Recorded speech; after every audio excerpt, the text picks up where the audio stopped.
मानव जीवन ना बड़ा विचित्र है, और इतना विचित्र कि हम किसको समझे और कब समझे पता ही नहीं लगता, और उसमें जीवन निकल जाता है। तो अगर आज हम बात करते हैं ना हमारे इमोशंस के बारे में, हमारे इमोशंस बड़े इंपॉर्टेंट है हमारे लिए, पर हम, और खासकर भारत में, हम इमोशंस को बड़ा इग्नोर करते हैं। और एक्चुअली हम समझते ही हैं कि इमोशंस कैसे होते हैं और क्या होते हैं। और बस हम इतना समझते हैं कि दुखी हैं, सुखी हैं और गुस्सा हैं, या बस इतना ही। बस एक दो चीज़ें और ऐड कर सकते हो, या ओवर थिंकिंग, बस उससे ज़्यादा हम नहीं समझते। बट कभी आपने सोचा कि इन्हीं इमोशंस के कारण हमारी बॉडी में कैसा इम्पैक्ट पड़ता होगा? यस, इन कारण हमारी बॉडी में अलग अलग हिस्सों पर, अलग अलग ऑर्गन्स पे इम्पैक्ट पड़ता है। तो थोड़ा सा जानते हैं, इट्स वेरी इंटरेस्टिंग। जब मैंने इसको पढ़ा और जाना तो अच्छा लगा, तो सोचा आप लोगों से शेयर करूं।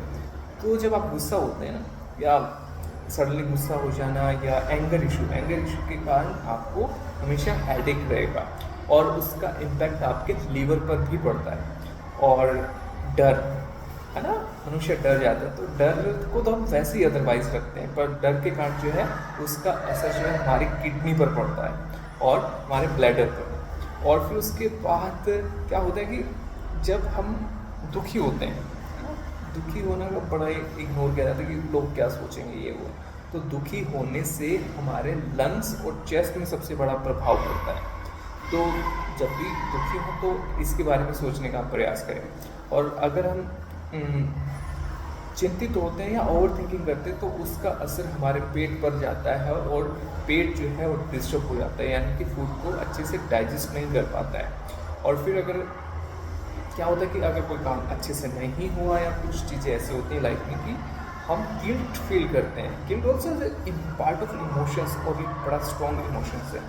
तो अगर तभी आप गिल्ट करते हैं तो उसका जो असर है वो आपकी लोअर बैक पर, यानी स्पाइनल कोड पर जाता है। तो उसके कारण बैक एक होना इज ए नॉर्मल थिंग्स, ठीक है। और फिर अगर हम स्ट्रेस लेते हैं या किसी प्रकार का बर्डन है, तो उसके कारण हमारे शोल्डर और सर्वाइकल रीजन पे पेन होना शुरू हो जाता है, यानी कि शोल्डर जो है वो हैवी फील करते हैं।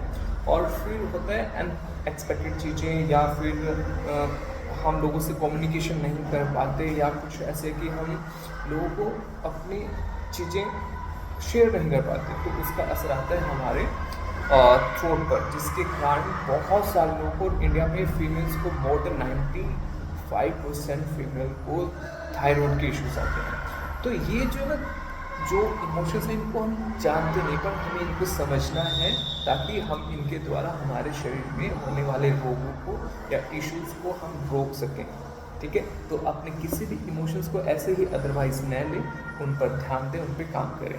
और इसके लिए, इमोशंस को कंट्रोल करने के लिए सबसे अच्छा प्रयोग आप कर सकते हो ब्रीदिंग एक्सरसाइज, मेडिटेशन, या आप म्यूज़िक भी सुन सकते हो, या फिर अपने दोस्तों से गॉसिप्स भी कर सकते हो, वो भी आपको अच्छा फील करवाएगा। Okay, take care.